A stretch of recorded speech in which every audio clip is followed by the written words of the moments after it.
Hi, everyone. Thanks for joining us this afternoon. So excited to get to visit with Dr. Chris Creviston, professor of saxophone at ASU, faculty member at the Great Plains Saxophone Workshop, mostly modern festival, in the New England Conservatory Jazz Camp. He's the president of NASA, soprano saxophonist with Capitol Quartet, chamber musician. He has duos with his wife Hannah Creviston and guitarist Oren Fader, and most recently has been really active with commissioning both the Bolcom Soprano Saxophone Concerto and the Carter Pan Soprano Saxophone Concerto. Most of us who are either at NASA or on YouTube at all have seen these videos. So, Chris, thanks for joining me. Absolutely, my pleasure. And I have to say, the distractions that we all deal with during COVID, I was actually saying to Professor Nab that I'm not the easiest person to get a hold of. Sometimes everybody's scattered all over the place, and he's been thankfully very much more organized than I have about getting this going. So I really appreciate your asking. Oh, my pleasure. So, So one of the things I always like to do at first is just I give the brief intro, but just tell us about your background, like your early beginnings in music and early influences, and kind of go from there. okay, so I'll give a quick overview, then I'll come back and fill in some blanks. So I started out in sixth grade. Um, I was a saxophonist and also a vocalist. So I do not claim. I see Matt Fox is in here. He will tell you I'm not an excellent singer. Do not, but I sing all the time. So I do not claim to be a proficient singer or have fantastic technique. I don't claim that, but I've had a lot of exposure from early on um, in choral groups and some singing solo, even all the way through my time in New York City, playing paid gigs where I was also considered a singer. So I've got a lot of that in me, and that's affected me, and it's been there through my entire career. So in high school, I was very fortunate to uh, be hooked up with Trent Keniston, who was my teacher for several years when I was in high school. I went to undergraduate at Michigan State, where I studied with Jim Forger. That was um, pre Luloff being the professor there. And then I went to graduate school, did both my master's and my doctorate at the University of Michigan with Donald Cinta. I immediately went to New York City after that, where I made a living as a mostly as a jazz, pop, funk kind of tenor sax player. I did some classical gigs, but they were few and far between in comparison to the number of general business gigs I did and jazz group gigs I did. So when the time came, and for me, the plan was always to eventually get a professorship. I applied to a few gigs, made the finals of a couple, and I ended up being offered the job at the Crane School of Music in SUNY Potsdam, where I spent 5 years, 5 fantastic years, and I have an immense amount of respect for the school and what goes on there. But it was an undergraduate school, so I was looking to move to a place where I could find some graduate students to work with and work on things at a different level. And I was fortunate enough to secure the job at Arizona State, and I've been there now since 2012. And we love it out here. Absolutely love it. Everything from the weather to the colleagues to the students.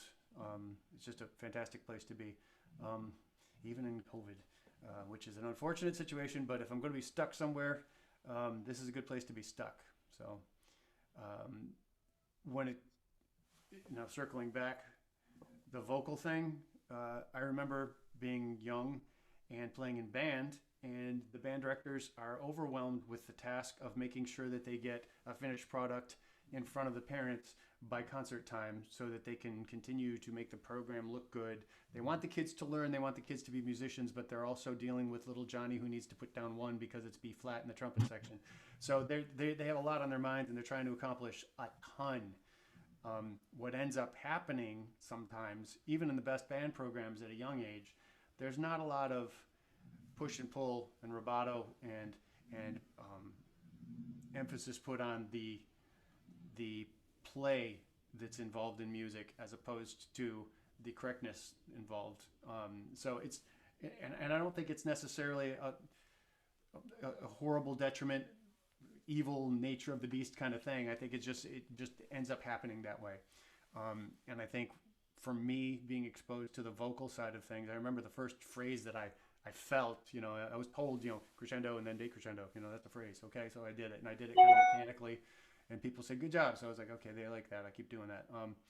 But the first time I actually felt one was not playing my instrument, it was singing, and I was ecstatic. And it was a duo for two vocals, and my choir director was playing piano, and I was actually singing after school with his daughter, Kara Hintz, and I just had so much fun. I made him go back and do the piece over and over again because I started to understand. It's like, I get this. This feels right. So kind of like a drug addict, I guess. I'm constantly chasing that it feels right, this feels good, that kind of a feeling. So I started to do that. But still, there was this discrepancy because I felt like instrumental music is this way and vocal music is this way. And I went through high school and I started to kind of make that connection a little bit. But I remember when I was a freshman at Michigan State, being in studio class, and one of the most incredible saxophonists I've ever heard in my life, his name was Ken Sano, and he was in the graduate saxophone quartet at Michigan State at the time that won the Fish-Off competition. And he was the graduate assistant. I was playing in studio class, and he said something about being a little more emotive and doing something more musical with this thing that I had just played, and I was a little confused. And he said, you're not doing anything with time, you're only doing things with dynamics. Because again, I'm thinking like this. And I looked at him, and he said, if the only thing that you ever use, if the only tool in your tool belt that you use is crescendo and decrescendo for phrasing, you're not going to go very far, and you're going to be frustrated, and the people listening to you aren't going to stay interested. And that hit me like a ton of bricks because, and he's just right. And then I made the connection finally, like, oh yeah, so you mean play it like I would sing it. And ever since, I mean, it took a while for those two things to meld, but for me, those experiences were huge. They made marks in my brain, and that's still the way I think. And I being a jazz player, this can seem more obvious, but more in a compositional way than perhaps in the nuances of the performance way. But audiation, and I'm not sure how much of a buzzword that is at everybody's schools or just mine, in my experience, but actually hearing something before you try to produce the sounds, knowing what you want it to sound like. Right. That is, to me, the absolute key to everything. And when I got to New York City and I was playing gigs, and I needed to sound really good, or I wouldn't get more gigs and I wouldn't be able to pay my rent or eat, it became even more pressing that I sound good at all costs. It doesn't matter what you do, it has to sound right. It doesn't matter what you do, it has to be in tune. And when you're playing in a band, and the singer, of course, the real singers are going to be in tune. You got keyboard players, you got bass players that tuned up before they started the tune, and now the bass, as long as they're playing a decent bass, it's in tune. The guitar player is the same. So everybody's playing these instruments that are in tune. And if you're out of tune, it sounds awful and it sticks out. So when it came to intonation, when it came to sound, when it came to balance, when it came to all these things, I started making the emphasis the sound, which is, again, what I think should be naturally the way we all work. But sometimes we get stuck in the way they're produced, and sometimes we feel guilty because we've been told, don't change your embouchure here, or don't, this is the fingering. So I started making up fingerings left and right. I started changing my embouchure all over the place. I started doing all sorts of things that break rules because I figure in the audience, if people don't hear my fingering, they don't care what I did with my face. They don't care anything. All they want to know is that it sounded good.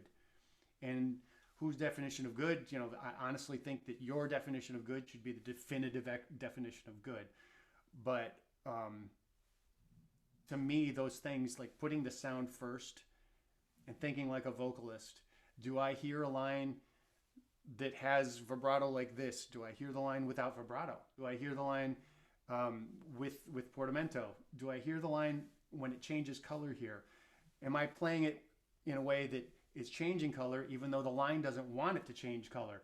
All of these things become these are the definitive factors to me in whether I think a performance is successful or not.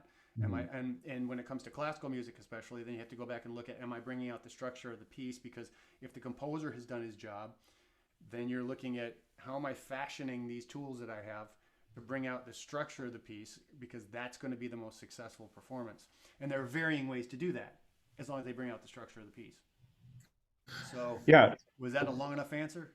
No, that was that was a great answer. So I want to.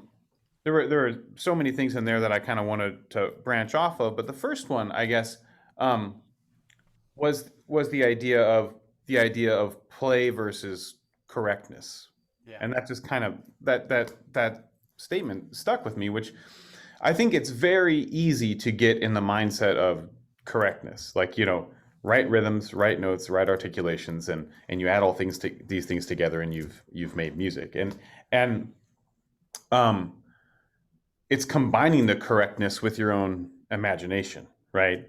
That really takes it. So I guess my question for you from that is, um, when you're young, when you're a student, how do you learn to trust yourself with your own imagination with something? Like what's that step like? Yeah, that's hard.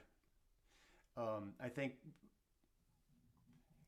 I feel really lucky because my teachers all were very good. And I think there are worse beginnings I could have had there. And going through college, I had the best teachers I could hope for. I'm really happy with the way things came out. So I don't mean to complain about that. But when I do see my daughter playing violin, and granted she's 6 and she's only been playing for months now, so it's usually I find it inspirational. Sometimes it's not necessarily the most in tune thing you've ever heard in your life, but she just took the little tapes off, so the Sure. intonation took a step back. But she's doing a great job, and I'm really proud of her. But one of the things that I'm really jealous about is the fact that they start out by saying, "This is music. Listen," and they play something, and they say, "Can you play it like that back?" That's the way it starts. Right. It'd be like me playing for you Bobby De Niro at the end of A Few Good Men and saying, "Can you listen to this for a couple of days? Next week I want to hear you do it and be just as exciting as him," versus me giving you a script and saying, "Let's see what you can do with this next week." Because if you hear him do it, it grabs you. And most of the cats in here are going, "Oh, what's A Few Good Men?" I know it's dating myself. It's a great movie. You guys should watch it. It still holds up. Tom Cruise, Demi Moore, and Bobby De Niro, right? Nathan, please tell me you know this movie. You good man. Okay, you don't know it either. I'm really Jack old. Nicholson's in that movie, right? Yeah. Oh, I'm sorry. It's Jack Nicholson. I'm saying the Yeah. wrong name. Okay. I'm sorry. No, Oh, it's that was horrible. I'm quoting the wrong person. Yes, Jack Nicholson. But yeah, he goes nuts at the end of it. It's really convincing. But the idea being that the page just doesn't, and you hear this. People say this to you from middle school. But so you're not just doing a two-dimensional version and filling in the correct blanks. Like, I did what it says. Yes, I did what it says. Those are the notes. It said to crescendo here. Oh, it didn't say to crescendo there, so I didn't. That clearly, everything is, when I'm speaking, I'm constantly moving up and down, and everything correlates to the voice. Everything correlates to the way you speak, to the way you sing. But to keep things interesting, I can use silence. I can use incredible changes in dynamics in a short period of time, and all of these things are going to keep you interested. The exact same thing pertains to when I'm playing, and it's about pacing. It's always about the pacing, and some of that, depending on which piece you're writing, some of that is just built into the music, but sometimes it's not, and sometimes composers leave you more flexibility to put yourself in, and that puts more responsibility on you, and that can be a much more engaging as the performer, but it definitely puts more responsibility on you, and that's the kind of stuff I find myself more drawn to be honest. It's the stuff that I can put myself into a little more. But yeah, so I remember when I was at Crane, one of my students specifically challenging me, because I had said to her in a late night coaching session with a trio that she was playing, I said, this is really kind of, it needs something. Needs to move here. So let's just kind of move this part forward. And she looked at me. She gave me a pretty dirty look, to be honest. And I said, what? And she goes, but it doesn't say to do that. Right. And I was like, but does it sound right when you do it? Does it feel good? Here's the thing. When we're in sixth grade, you tell people, don't do this, don't do this, don't do this, because they're likely doing things for either the wrong reasons, well, definitely for the wrong reasons. The reason probably being that they're just being sloppy. So you say, don't change your embouchure. You shouldn't change your embouchure because they're probably just being really sloppy and things are changing and you can hear it in the sound, right? Sometimes you have to change your embouchure to keep your sound consistent. Sometimes you have, so there are reasons we tell little kids things that are actually, in the end, they end up being wrong. So you should be, as teachers especially, you should be really careful about how you phrase things to young students. I think what we need to do is make sure that students have a frame of reference, because as older musicians, like Professor Nab and myself, we listen to things and immediately, there are these things happening in your computer up here. You go, oh, this kind of sounds like this piece. I know from over here, it kind of sounds like this piece. And I know this piece tends to be more flexible. Every time I've ever heard this piece done, it was more flexible. Whereas, oh no, this piece goes over here and I start making connections to this. You can't do that. Don't change the time. What are you doing? That's much more rigid. You can't be rubato with that. That sounds ridiculous. Why do I know that that sounds ridiculous? Why do I know that this needs more? Because I have a frame of reference and I've listened to a billion other pieces. So this is why you need to be, you can't just come in from nothing. I had a student come in once that was, this gentleman ended up being a very good musician once he kind of relaxed and released himself. But when he showed up, I think all he had ever listened to was music, right? So that's all he had ever listened to. So he came in and played the Bach cello suite on Barry, and it was well played, but it was just locked into a groove. And I was, it kind of works in a different way, but it's not exactly what we're going for here. So it's all about having frame of reference, and even with rushing and changing tempos, it's the same thing. When you're in sixth grade and you slow down here because that part's hard, that's not acceptable musically. But in general, not always, there are exceptions to everything, but in general, if it feels good to rush, I'm going to rush. If it feels right to me in the music and I think this needs to move forward, it's going to be awesome if you do, then let's do it. Yeah, let's try it. And a lot of times composers will just expect that you're going to feel and make good decisions like that on your own. There are composers, obviously, that just give you every single note has a dynamic marking on it and some kind of indication as to what they want. Right. Then that's fine. There, you have to, again, the experience of working on several different pieces of music, and you can look at this one and say, okay, clearly this guy, if I do anything, not even just with the time and romanticizing it, but this needs to be a piece where I have to make sure every mezzo forte is a little louder than the mezzo piano and a little softer than the forte, and everything has been prescribed ahead of time. Just being honest, I play those kinds of pieces sometimes, but I'm not as drawn to that kind of music. It doesn't thrill me as much, so I don't end up playing a lot of it. Sure. There are people who love it and that's their thing, but for me, the way I kind of feel, and this is maybe extreme, but I feel like if the perfect version of the piece is for me to play it this way and it sounds exactly like the guy who played it last time, then why do I want to do that? Yeah. Yeah, sure. I understand where you're coming from with that. So one of the other things that stuck out in this first question or first answer was the idea of audiation. I think this is, essential, as you said, in terms of response, in terms of your own individual sound, your personal sound, your what kind of vibrato, any musical decision you make, you have to know in advance what you want to do, and that's not necessarily a prescribed thing because you're doing it the same way each time. It has to do with you have your own set of musical aesthetics that you're bringing to it, combined with whatever's happening at the moment, and so I think that again, this kind of goes to building the your own trust in yourself and your own intuition, and to be able to do that. And as you said, um, it comes from being a student of music, not just studying that piece, right? Yep. So um, the other thing that I find that audiation is super, super integral for, and this is a kind of a perfect segue, is Altissimo.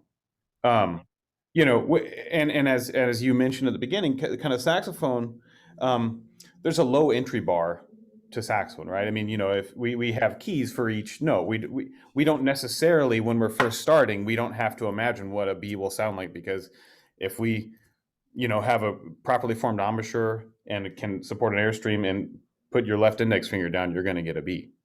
But once you get into Altissimo, we have a completely different it's a completely different ballgame. You have 15, 16 different fingerings for each individual note, and you start to get towards more of the string expectations. Like my wife Melissa is a violinist and violist, and they're always making decisions about what fingering they're going to use here, what string position they're going to be on in the strings, or whatever.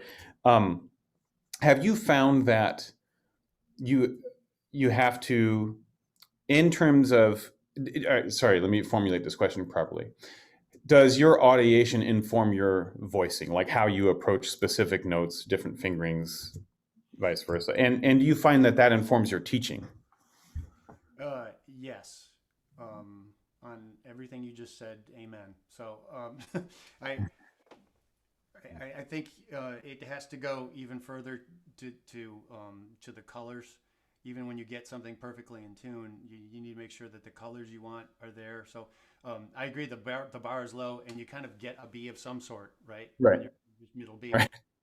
And one of the things that I think that the fine tuning things that happen as you mature as a player is that, even with that, not only is the intonation an issue, but the focus of the sound can be an issue. Even if the sound is focused in what you would consider a pleasant way, is it Mhm. the focus that you want for a given moment? Right. Is it the focus you want for this style of music? Is it the focus you want for this particular style of or energy in a piece? Um, I find that I focus things in a lot more and I rein things in a lot more when I'm playing classical than I do when I'm playing jazz, and I rein things in even less when I'm playing more commercial styles of jazz. It just depends on um, what kind of focus and noise you want. And you go to Mhm. play altissimo notes. If you're not focusing in on if you're not really thinking about the audiation, if you're not actually thinking the pitch ahead of time, you're screwed. You are not going to play in tune, let alone like uh, you might not even get the right partial. Mhm. Um, but one of the you're talking about hurdles. There are definitely like layers of hurdles. First step, you have to make sure that you're on the right partial. And that's a big deal. If you can finally get yourself on the right partial, especially like if you're not talking about the first layer of first set of overtones, but then the next set, Mhm. um, if you can get yourself on the right partial, great. That's a majority of the battle, getting yourself on the right partial. But then you got to make sure that that partial, you're getting it to where it's in tune. Right. Um, and just by nature of the beast, if you are getting something in tune up there on the right partial, the sound is usually going to be focused because everything is so engaged anyway. Not necessarily, but usually you're going to be at least in the ballpark of a good focus. And then it becomes a matter of how am I hearing the vibrato, which is huge up there. You have to be so careful because the vibrato can get so wide and it can Right. be so offensive so easily.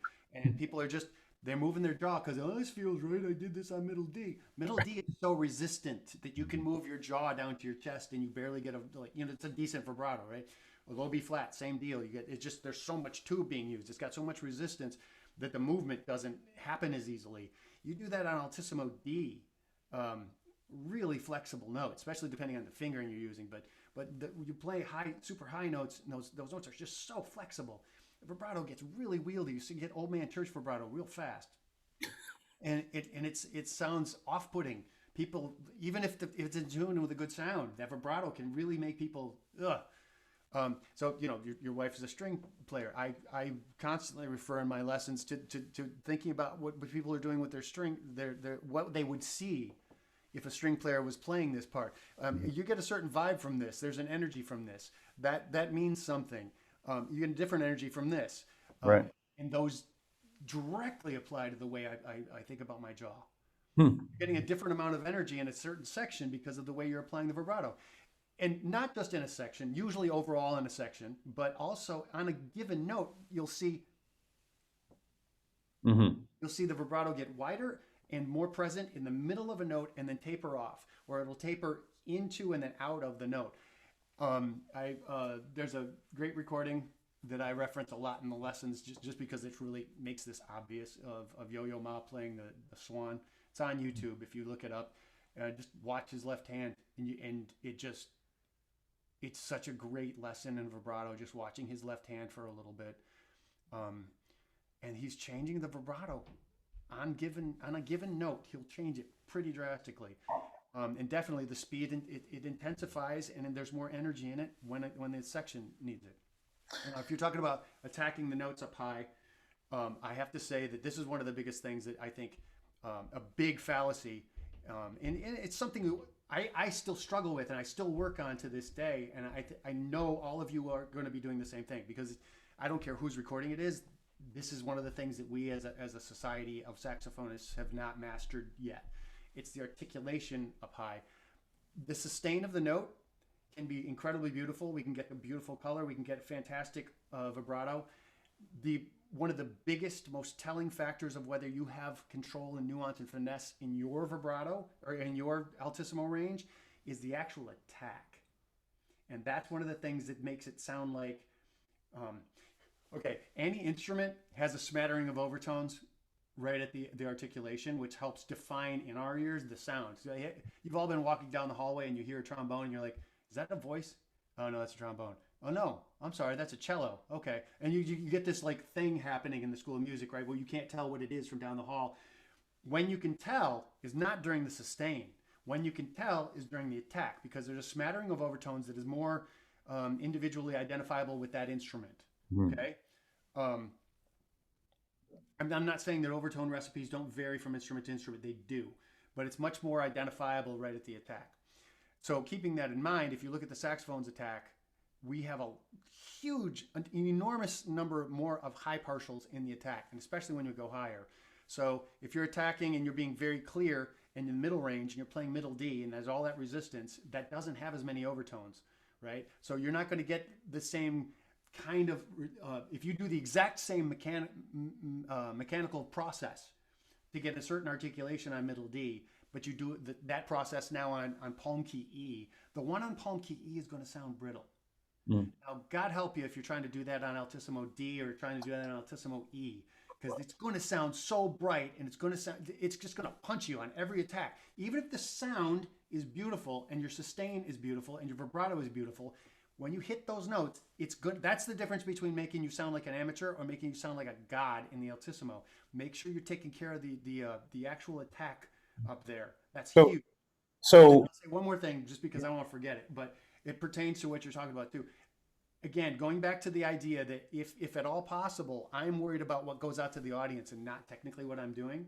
I pick my fingerings, and this is for the entire range of the instrument, but especially when it comes up more when you're playing in the Altissimo. Pick your fingerings based on the sound that you're going to get, not on the ease of technique, if you can. Always pick your fingerings based on the sound that you're going to get. And that, again, that's in the middle range as well. But up high, that ends up being a big factor, because you end up being able to produce the pitch on 17 different fingerings. So you're trying to pick the one that sounds the most like what you want right here in this given moment in the music, okay? Yeah. So sometimes that makes me pick fingerings that are a little bit more difficult to execute, but I will do it if I can. You abandon ship if you can't get it in tune or if you can't get the technique right. Do you find yourself in that case using longer tube Altissimo fingerings? Frequently. Yeah. Yep. So, the ones that'll, going back to the, original source, right, with a lot of Roscher's fingerings, those long tube fingerings oftentimes are the easiest for leaping into, like, octaves from mid, either, B above the staff to Altissimo B. Those long tube fingerings, things like that tend to for me and my students respond way more easily than using a shorter tube fingering. Yeah, the responding this you bring up interesting points. I agree with you completely, and a lot of those fingerings I do use, and there's some of them are my go-to fingerings. I also know that when I'm playing in scales, and in general, okay, there's a thing that happens when you play B flats in your sight reading, and you get to a B flat, and you're like, which one am I going to use? And then Right. you've already screwed up because you have so many options for B flat. So, in an effort to not have that happen in my life, I've tried to narrow down my fingerings my go-to fingerings, Mhm. and I try not to use too many various fingerings. Especially going from horn to horn, because I don't want my brain to get too confused about that. I want to be able to say I have technique up there and I can play. Which is different than I can hit this note. Okay, so if I want to be able to do, play something fast up there, actually have a facility, then I want to have a set of fingerings that I'm comfortable with, that are my go-tos, that are also easy to pull off. So there are some fingerings that I've tried to boil down to the easiest, right? Keeping that in mind, I've also factored in, and this can be frustrating. If you go several short tube fingerings in a row, it can end up getting squealy very, very easily, because everything just kind of, the definition of the pitch is harder to get, right? So sometimes it's easier if you can go short to long to short to long. That was something that actually Lenny Pickett clued me in on when I Huh. hung out with him for a very brief period of time when I was in New York City. I actually contacted him for a lesson, and we ended up just talking about things, and then he didn't take my money because he was like, "You didn't even play," and I was like, "Yeah." But hopefully, I mean, you can learn a lot just from talking. Oh yeah. Right? I haven't played a note yet, and don't know if I will. But I hope that you're taking these things in. No, that's actually exactly the point of these is that just you know, I mean, first of all, Altissimo lessons from Lenny Pickett. That's you know, Yeah. that's amazing. Although I But have to say we differ on some things, but sure. Oh yeah, but I mean, actually, part of that for me, differing on things helps you either reinforce your beliefs or change them. And I have actually set. I don't have like a formula, but I tend to, for resonance and powerful moments, I tend to prefer long tube fingerings, and then for facility, I tend to prefer shorter tube. So it just depends, on the context, right? Um, but in general, so getting back to the audiation part of it, how do you go to pitch imagination and associating your physical approach to match that sound, like, so that hearing it is important, right? But if you don't also then hear it and know what it feels like to play it, then there can still be some discrepancies between what you're imagining and what actually happens, right? So do you teach like kinesthetic association with what you hear? So you mean like, do I have certain exercises I give people? Well, or just like, have you found that with students that you're working with, obviously, hearing is the most important thing, but then do you find that there's an automated, like, as soon as you can hear it, you find yourself approaching it the correct way, or do you find that sometimes you can hear the pitch without being able to actually play it, right? Usually there's a curve, but the curve, um, like I said, the biggest factor is getting people to the right partial. Hmm. Frequently, what happens once they get to the right partial, then it's just a matter of getting that in tune. And if it's a super high note, usually it's flat, so it's a matter of like figuring out how much to arch the tongue, whatever to do to the however you conceptualize this, but trying to get that pitch so it's the right one to tweak it Right. up in the right place. And if So it's a lower one, sometimes it's because it's too high. So it's a matter of figuring out what do you have to tweak to get the pitch down. Um, but when I was in New York City, and I had, for most of the time when I was in New York City, I was touring with bands that you probably haven't heard of. Some of them have recordings out, some of them don't. But um, the my life was I had a lot of fun. It was a blast, but I was not in town and stable around in the area, and they had a stable schedule. So I chose not to do that to my students. I saw some of my friends having students, and then they ended up subbing and finding people to cover their students almost as much as they saw the students. So I ended up not teaching for the most of the time when I was in New York City. I finally decided to take some. I had actually just been subbing for somebody in a situation like this. I took on some students, and he left and went on tour, and I ended up kind of taking over the very small studio that he had at a school called the Greenwich House of Music. And through that, I actually taught one of my friends, a person who's now a colleague. He was getting degrees at Stony Brook University. So it was a really weird mix of like fourth graders, and then retirees, and then actual university students. But they were all through that school. So it was fun, and it kind of made me think, you know what, I'm liking this too much. It's time for me to go back. So that's kind of one of the triggers. But point being, this fourth grader had started studying with me at the end of the school year because my friend was out on tour, and he was playing a palm key and he squawked, and I said, that was cool, can you do that again? He was like, what, that horrible noise? And I was like, yes, do that horrible noise. So this is one of the things I'll preach. If you actually make a mistake, if you make a noise that you didn't intend to, if you're not performing, if you're actually in your practice room and you have time, stop everything you're doing and see if you can replicate it. Because for two reasons. First of all, if you can figure out how to do it, then you know what not to do if you don't want to get that noise again, first of all. And then second of all, now if you want to get that noise again, you can do it, right? So long story short, I mean, he squawked out an F, or he was playing palm key F, and he squawked out not a D, but a G. So we started working around on just popping out squawks. And then, that's the overtone. That's what it goes from the F to the D to the G.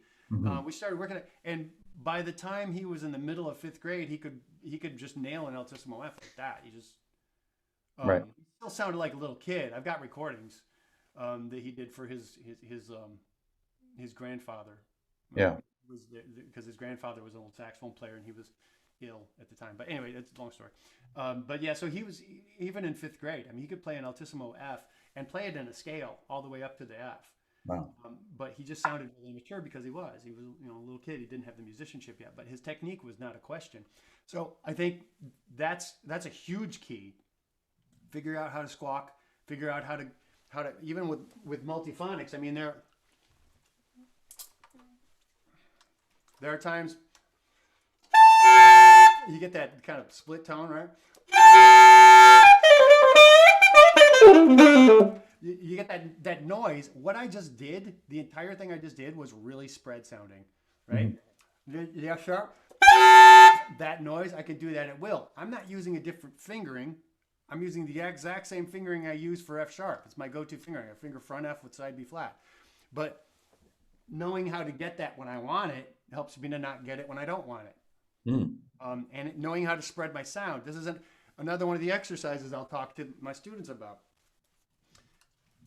If you want to make sure that you can paint with whatever color you want, because you're hearing whatever it is you want to, whatever it is you're hearing, you should have all the colors at your disposal. I think I've heard this quote several times, and I restate it. I didn't hear him say it. I don't know where it's written, but I understand that Jean-Marie Landex has said that there's no such thing as a bad noise to make on the saxophone. And I kind of understand what he means by that, I think. You can get a huge variety of sounds. If you think about the noise that David Sanborn makes compared to the noise that Don Cinta makes, compared to the noise that Eugene Rousseau made, but if you compare all these noises, they're not bad noises. They just have a certain voice. None of those voices are bad voices as long as they're consistent and you can make that noise throughout the range and you sound like you, then none of those noises are bad noises. So in order to paint with whatever color you want, practice going from all the way over here to all the way over here. So practice.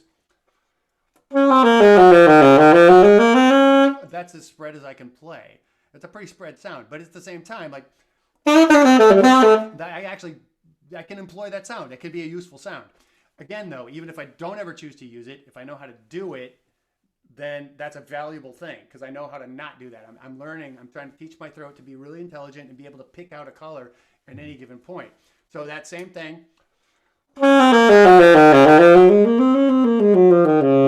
I can instantly, just depending on what I'm doing here, I can go all the way to the other side and see if I can squish it up, like see if I can go too much and squish up the sound so it's actually over focused.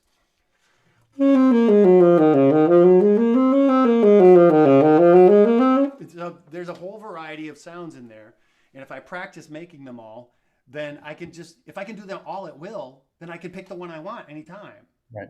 That's what we're after. It's like, you know, with for you and me, I'm assuming that you're a decent artist like I am. I can draw decent pictures. My kids are my kids very like impressed by, right? So that's a very different thing than being an incredible visual artist who can actually, you know, paint a picture that looks like a photograph, that kind of thing. Right. But in order to do something that's really artistic, that's really a top level art, you have to imagine it before you start. And then you have to be able to produce whatever it is you're imagining on the canvas. You're looking at a blank canvas, and where you and I just go, oh, smiley face. We make a circle and then go, that doesn't really look like a circle. Then you put two eyes on it and you go, whatever, it looks like a face. Okay. But the circle, like just drawing a circle, it's really hard. And one of the first things they do is in an art class, in a real art class, if you go to study art somewhere, is they make you draw a ton of circles. Because what you end up doing is you imagine the circle on the page and then you're just tracing what you're imagining. Then you actually can come up with a circle, as opposed to us. We just start and go, oh, that didn't work. But it's about seeing the finished product in your head before you start, which is exactly what we do with noise, right? Right. You hear people talk about, you know, they look at a big piece of stone and they just had to uncover what was in there. Mm-hmm. You can only do that if you're actually imagining, okay, that part's going to be the hand, so I have to make sure I chisel out this. And you have to think about what the image is before you start. That's incredible. It was great to hear you say it, because any of my students watching this will recognize it. Like the making the mistake and making it again. If you don't know what to do, knowing what not to do is a start, right? Yeah. And so that is so important, because then you start to rule out, you know, with intention, you start to rule out approaches, or you find it, and so that's so important. And the idea of practicing not for necessarily correctness, as you said earlier, but for exploration and imagination. Those both have to happen, Mm-hmm. but they're completely different things, right? So like Right. you have to practice your musicianship and you have to understand what making a musical statement is.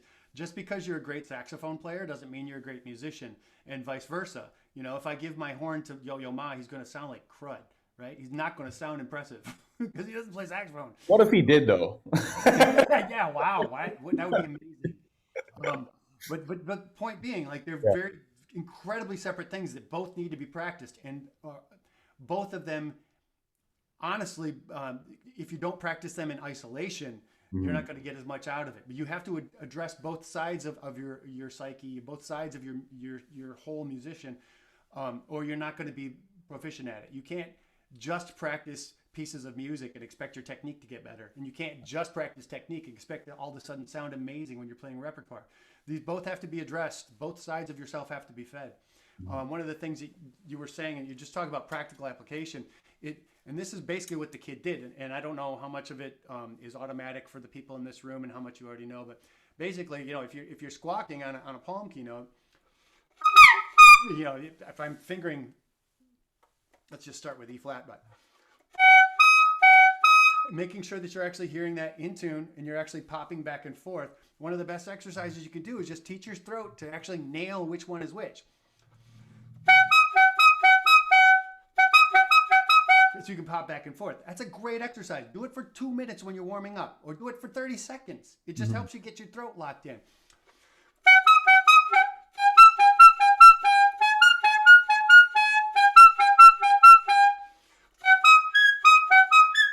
And then pop up to the next partial. And again, you need to make sure that you're really hearing the partial and you're making sure that it's perfectly in tune. So you're popping it out and it's in tune every single time. And this all goes back to making sure you're hearing things right. If you're trying to play in the Altissimo, please, I implore you, play things down an octave first and get the intonation in your head. Turn on your tuners or turn on the drones and play things in tune, because one of the biggest problems that I see young students do is they'll continue to play and they'll continue to practice up there, and they get proficient at hitting the right partial, and they'll put a nice vibrato on it. It's got a nice sound, but it's hideously out of tune. No, you can't do that. And it's because you've actually learned it wrong. And I'll say, no, that's actually sharp. Or no, that's actually flat. And my students look at me like, ugh. Like, no, you learned it wrong. Play it down an octave. And they're like, oh. You hear people play things, and they'll actually be fingering a great fingering for that note, but they've actually learned it. Instead of a B flat, they're playing an A. And they've actually learned a lick that's got a B flat in it, and they're playing an A. And they're fingering it right, but they're just hearing it completely wrong. Do yourself a favor. When you're first learning altissimo licks, play them down an octave 1,000,000 times. And every time, when you're practicing this stuff, every time you go to a new practice session, make sure you're repeating that lick down an octave. Make sure you're hearing it in tune. Make sure you're hearing it correct, because otherwise all you're doing is repeating and ingraining a habit of playing it out of tune. And you're going to start to hear it that way, and then you're going to have it's way more difficult to correct a habit than it is to just set a good habit in the first place. Right. Yeah. So running with the mouth. I want to circle back to one thing about attacks in the altissimo register. So how do you go about working on that? What are some exercises that either you do or that you do with your studio members? How do you approach that? Well, there are a lot of factors, first of all. So I will say that, especially when you're talking about altissimo, and especially when you're talking about things that are pushing your technique, wherever you are individually. So for some people, that means I can barely play a D. Okay, so fine, that's fine. Or some people, that means I can try to play altissimo, double altissimo G. Okay, wherever you happen to be in your particular growth, that's fine. I'm not.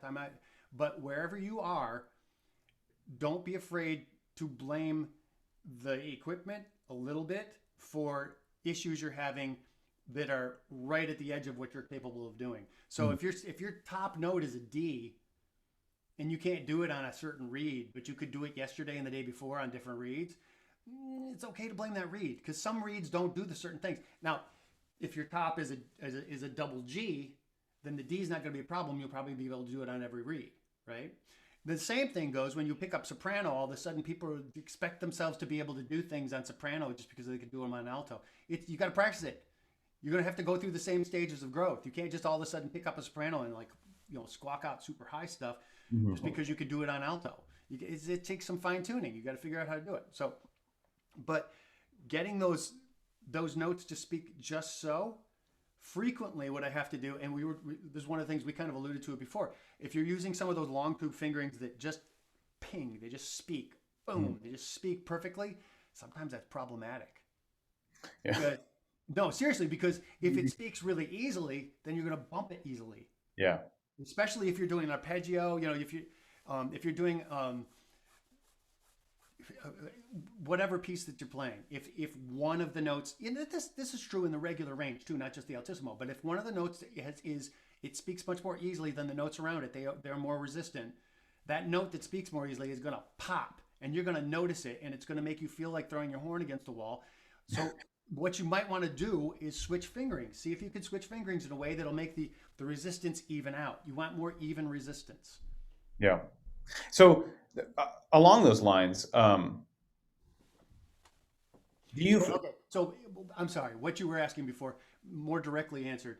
First of all, make sure that whatever reed you have can give you a thick, fat articulation and sound.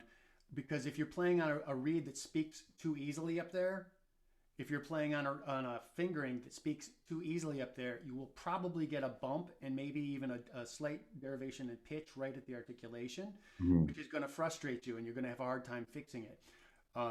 So you might try finding a more resistant fingering. You might play on a slightly thicker reed, because it could be the same number, not even going up a strength. The same number just has a different amount of wood in certain places that makes that have a slightly thicker sound up there. And once you find perfect reeds, just don't play on them too much. So you save them for your performance and put it away and go get another one. Just keep looking until you have a whole pile. Then you can practice on them. Don't practice on your best reeds all the time. But yeah, so do those things, and then need be, and this is when I'm really working on trying to come in gently, and this is the scariest thing. Like if you just want to just come in on something like that up there, oh my gosh, that can be really scary, right? Because you're afraid if you come in too gently, it's just going to not work. Mm-hmm. You have to hear the pitch already there. And this is completely imagery. There's nothing real about this. But I'll actually try to imagine the pitch is already there. And I join the pitch. I just join it. Mm-hmm. Sometimes I'll remove my tongue. Yeah. Sometimes I'll practice it by removing my tongue and then gently add my tongue in again later. But I'll try to because the tongue can help us know exactly when something's going to start. It's very comforting to use your tongue, right? We enjoy that. Mm-hmm. But what I don't want to do is hear the tongue. Yeah. So what is a great thing, and I do this in the regular range as well. Sometimes I'll have my students play. I'll say, play all that thing, and even if it's not slurred, even if it's articulated, I'll say, play this whole section of these accented quarter notes, for example, and take your tongue out of the mix. Don't even use your tongue. And they play them, and they get them to say, if you say use an accent on a bunch of quarter notes, even if they're in the regular range, students will generally just start like exploding the air at the beginning of the articulation. And that's not necessarily the way I want it all the time. Sometimes I want yee, yee, yee, yee. I want to have this like surge of air that actually kind of sinks into the note. Do the same thing up high. Play, take the articulation out. See if you can get the sound you want and the entrance kind of that you want. And then if you can go back and start gently using your tongue so that you know exactly where it's starting, but without me being able to hear it and without the sound bumping, then you can go back and use your tongue. And especially if you're playing faster, you're probably going to want to use your tongue to make sure you know exactly where it's going to happen. But do you find that in order to maintain voicing that in the Altissimo, you articulate on different parts of your tongue than you do in the regular range? sometimes. Yeah. Depending on what range in the Altissimo. I mean, it's not something that I've seen talked about a lot, but I find that in my teaching that, everybody's different, of course, but, in order to maintain a proper approach to tune the resonance that you need for that note, we want as little movement as possible, right? And so if it's a high, really high tongue or very forward, then you have I find that you have to come to that note on its own terms, right? In terms of, not just saying this is how I articulate, but this is how I articulate this note, in this range. Yep. And so I have had to your point about articulating, in the Altissimo, I have found that kind of letting loose of the, this is my articulation point, in breaking those rules in that way tends to be very, very helpful. It's obviously some notes are more finicky than others, right? And they're much more demanding of this part of the tongue needs to be used or you're not going to get it, right? Right. Which can also lead to frustration without articulation, because if you have to do a faster articulation and you're in a more awkward position, it can be, you can feel more clumsy, which again is just something you have to address with practice and not over moving your tongue. But I completely agree. Some notes especially, you really have to think about it. So one more question about this, which was, did you find that your vocal training was super helpful for you with all of this? Like that your background and kind of awareness of singing, or maybe not necessarily training, but even you're just like in your singing, did you find that helps you in those ranges? In some ways, with imagery, as far as the technique goes, yes. But as far as direct application with the technique, not so much. More with the musicality. Yeah, it was interesting because, Steve Jormenheim did the Saxophonist Anatomy website, and he has them singing versus and playing, and we can all see the kind of the larynx, and all the internal mechanism moving. It was really fascinating to see some of the parallels between singing that interval and playing that interval and what happened internally. So I was just wondering if you found any. I agree. It's definitely a lot of the mechanisms that we're using are the same mechanisms. I don't generally tend to think of like direct applications from one to the other. There's some imagery that I use because we all. I'm guessing most people in here are familiar with vocal pedagogy enough to know what their chest voice versus their falsetto or their head voice would be. And there's a mix in between those two that is a slightly more taxing, slightly more tense thing that you have to do to get up from your chest voice up to your head voice. And that mix part is a little bit more, it's a more precarious. If you sit right on it for a while, it will tire your voice out. You have to tense up a little bit to make that mix happen, because your chest voice can go up to here, your head voice can go down to here, but to get that bridge to actually mix, that mix is frequently referred to as passaggio, which is just, Italian word for passageway. But I think of the front keys as being the passageway, because it's really easy to go up to the cul-de-sac of front F sharp, or to palm key F sharp or something, and that's definitely a cul-de-sac, right? Because it goes up there nicely; those are easy to hit. But then to get to the front to go to the altissimo, it's much more of a pop then. So you want to go across that mix, because getting across the front notes into the altissimo, and honestly, once you get across past that passaggio, you get up to the altissimo A, for example, just pops. Just like, your head voice, it pops. It's not a problem. It's that mix part that's a problem. And most of us, actually, the first note we play in the altissimo is A. Most of us can get that because of, use certain resonant fingerings that just want to kind of pop. And you get this really unfocused kind of superficial, weird sounding A that sounds like you're going to miss it, and it's like 25 cents sharp. Yeah. That's what most of us do first, right? And then, but we tell people, oh, it's crested. It's just one G. You can do this. And then it's a horrible thing we do to them, because that's actually much more difficult, because again, it's in that part where you have to be a little more, there's a little more stress involved. There's a lot more resistance, and we're asking them to do something it's much more difficult, and you have to hit the target closer to the bullseye to get that G on the right partial, or you'll get a C sharp, which is great. Then you go practice the G to C sharp. Mm-hmm. Yeah. No, that's great. So we did have some other topics that we were going to cover. But I don't want to abuse your time. What are the most, I think we've already covered some of this, but what are some of the most challenging parts of being an artist and educator? Like, are there some like concepts? I think I said, what are the concepts or philosophies that unite your pedagogy overall, or that you want your students to grasp or come away with?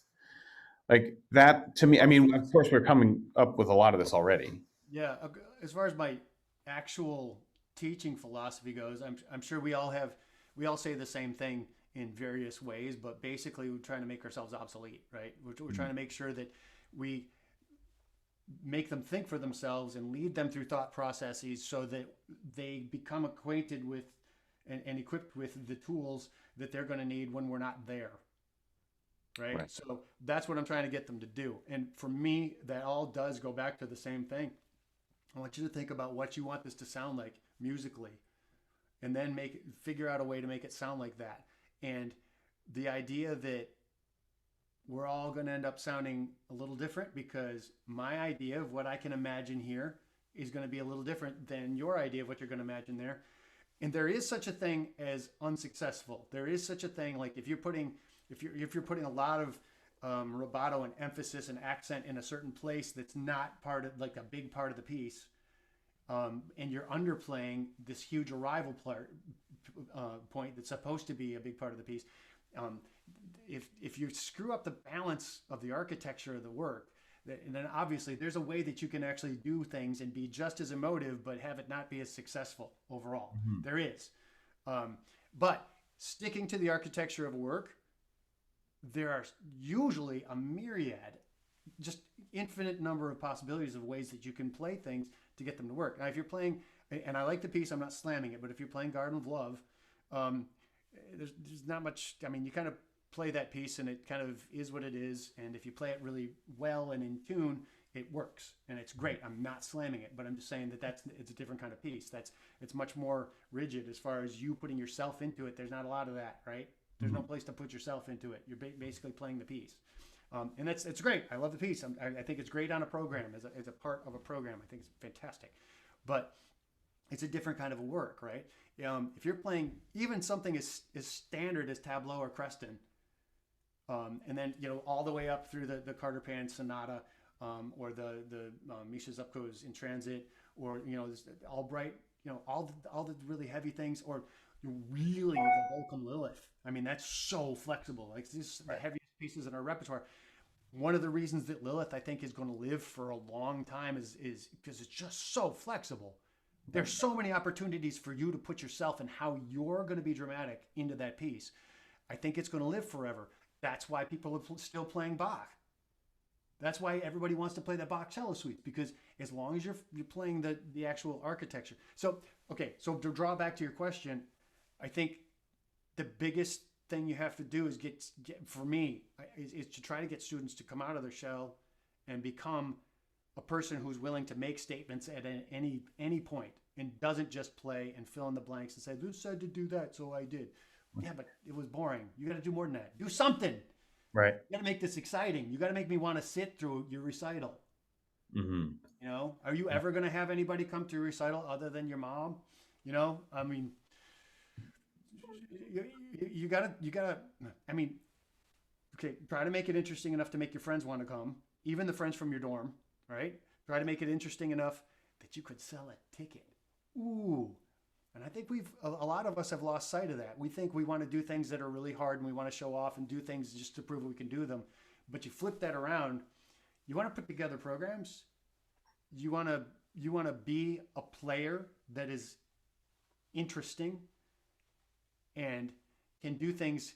The top level players, and this is easier for me to talk about in respect to jazz, but it is true at the same time with classical.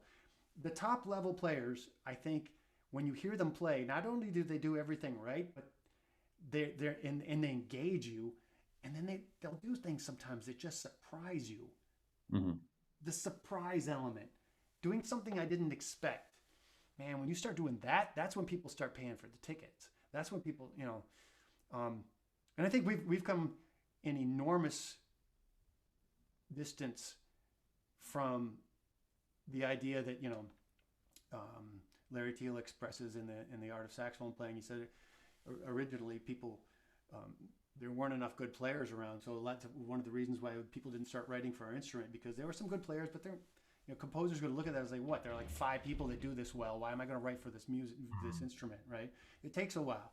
Now we've got people who can play, and they start spreading the gospel. And then in the last 20 years, things have just taken off. And I think we've gotten pretty darn good at teaching how to play the instrument. I think, we talk about that dichotomy of like the technician versus the musician, and they both have to be there.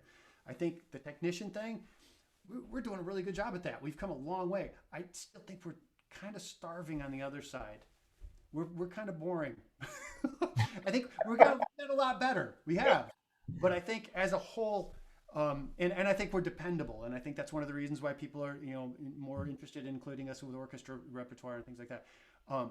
And I think that, I'm not saying we're vapid, we're musically, horrible, but I just, compared to, if you listen to the who are the people that we think of when we think of great classical music? You think of violin, cello, piano, and vocals, right? Mm-hmm. Piano is much more difficult for us to relate to directly. They don't do as many things with vibrato. They obviously nothing with vibrato. They don't do as much that's obvious with color, though. If you listen to the top players, they do play with color, and when they do it, it's just mind blowing. But the players who play these instruments, if you compare us to them, we're not there yet. I think we can be, and I think we've made great strides. So, I mean, do you think some of that is just how much younger we are as in our tradition overall? Definitely, and also because of the way that the orchestra kind of set and didn't want to change, and understandably because they have to hire an extra guy and whatever. So and it's not the orchestra is not really expanding much now, right? So, but because of that, because the orchestra community was considered the classical instrument, right? And we were on the outside of that. So I think because of that, it took us a lot longer. So it's not just the evolution of the instrument, because I think that same evolution had to happen with clarinet, but I think they were accepted in a very different way, much more readily. And we were on the outside looking in, and we did well in certain places, vaudeville, which doesn't make people take the instrument seriously, which is great. I'm not slamming all that in.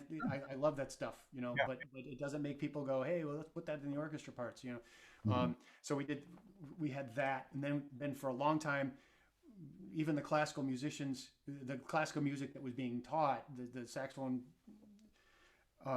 you had a lot of people that said, oh, the notes are already written down, I can teach you that. So then we have like jazz players and rock and roll players teaching classical saxophone because they you know, the notes are already there, I can teach this. So I mean, there's a lot of other factors that have slowed it down. It's not simply that we're younger, but it's that we're younger and we've actually it's almost like the other things that have been helpful for us to have this huge amazing palette of identities. Those have actually hindered us growing in a certain way. Sure. But in the end, I think it's going to help us survive in an evolution because we can cross boundaries in a second. I was going to say, I mean, do you find that your experience on the jazz and classical, like in both, you feel like that's been not just a strength for you, because obviously it has, but do you find that they reinforce each other in terms of creativity, in terms of? Yep. I feel like my, well, okay, just case in point, we'll talk about tone color, just looking at tone color. The varieties of tone color that you can use as a jazz player are much wider than the variety of tone color you can use as a classical player. I'm not saying that there's not a variety in classical music, but I'm saying the variety when you get out of classical music is much more broad. Saying, you know, as soon as you get out of into any other kind of popular forms of music. I mean, think about Louis Armstrong is fantastic, but listen to his voice. He's not going to sing classical music with that voice, right? Axl Rose, he's not going to sing classical music with that voice, but we like his voice in those genres. They fit those voices fit those genres. Screaming, everything from screaming to having a voice that just sounds like it's already just toasted out. Yeah. You can use those voices. And they can be useful. So having that as a player who's been put into situations where I have that flexibility and I can use it and I can practice it, that makes my control of colors has been I think I've had a lot of opportunity to practice manipulating colors on a much wider level.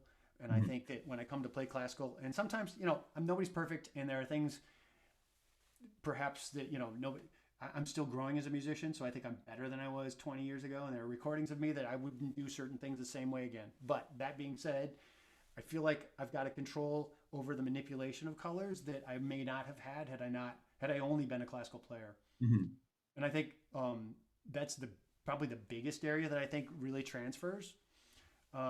In a very problematic way, like I don't know how to help my students, excuse me, in this way, but a lot of my super stratosphere kind of altissimo stuff that I do,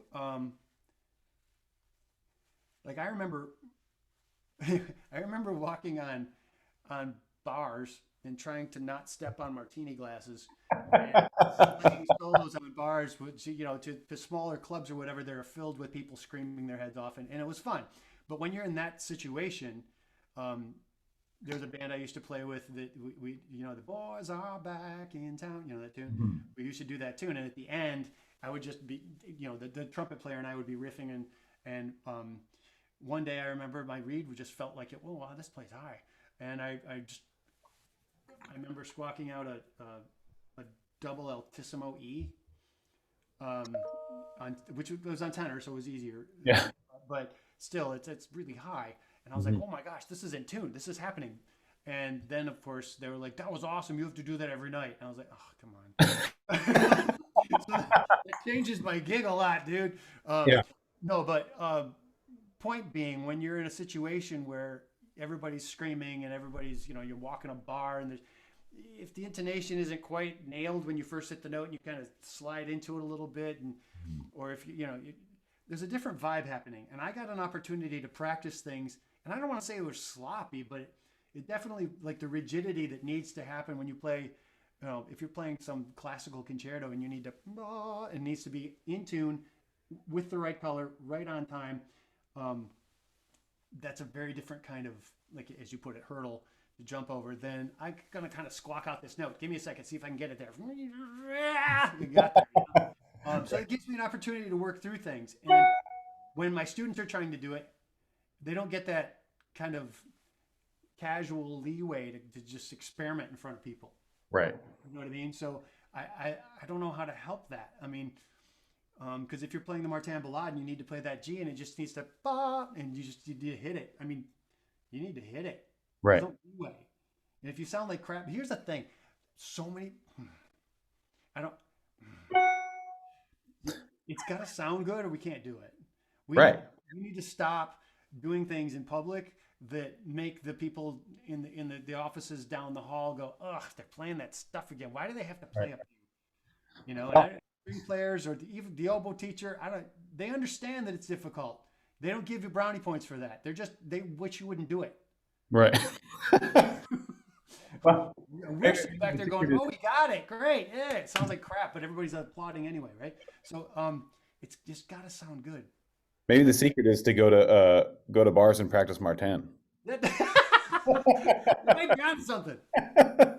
No, that's great. Well, look, I so appreciate you taking the time to visit today. I could talk for 2 more hours with you, and I would love it. But you know, I gotta jet at this point. But thank you so much, and for sharing, and I hope to get to talk to you again soon.